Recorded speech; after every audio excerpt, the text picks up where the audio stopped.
नागपूरमध्ये आज काँग्रेसकडून सद्भावना शांती मार्च काढला जातोय। नागपुरातील हिंसाचाराच्या निषेधात सद्भावना मार्चचं आयोजन करण्यात आलंय। काँग्रेसच्या या सद्भावना शांतता मार्चचा मार्ग बदलण्यात आलाय। आता छत्रपती शिवाजी महाराज पुतळा चौकातून रॅली सुरू होणार आहे, तर राजवाडा पॅलेसमध्ये शांतता मार्चचा समारोप होणार आहे। पोलिसांच्या सूचनेवरून हा मार्ग बदलला गेल्याची माहिती आहे। काँग्रेसतर्फे आज नागपुरात शांतता सद्भावना रॅली काढण्यात येत आहे आणि आपल्यासोबत आहेत काँग्रेसचे प्रदेशाध्यक्ष हर्षवर्धन सपकाळ। सर, काय सांगाल, आज काँग्रेसतर्फे सद्भावना शांतता मार्च काढण्यात येत आहे। हिंसाचाराला 1 महिना जवळपास झालेला, गेल्या 17 मार्चला झालेला होता, कसं पाहता? संपूर्ण महाराष्ट्रामध्ये सद्भावना दुर्दैवाने लयास जात आहे आणि सद्भावना लयास जात असल्यामुळे निच्चांक गाठलेले असल्यामुळे ठिकठिकाणी आपल्याला जातीय तेढ आणि धुसफूस बघायला मिळत आहे।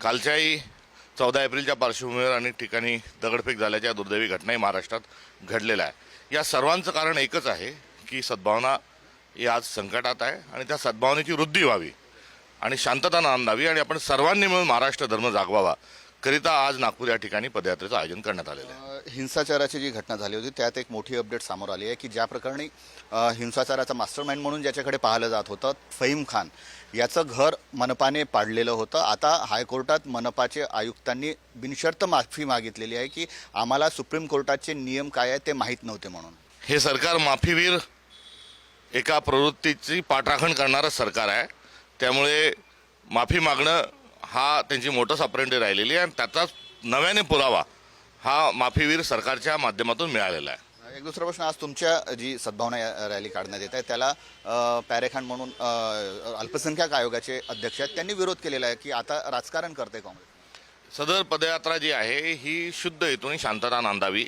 आणि सद्भावना वृद्धी व्हावी याकरता केलेली आहे। या पदयात्रेचं स्वागत केलं पाहिजे, मात्र सद्भावना लयास गेली आणि खालच्या तळाला असला तरच भाजप निवडून येऊ शकते याची जाणीव त्यांना असल्यामुळे कदाचित ते विरोध करत असतील। कॅमेरामन मंगेश मोहितेसह जितेंद्र शिंगाडे, पुढारी न्यूज, नागपूर।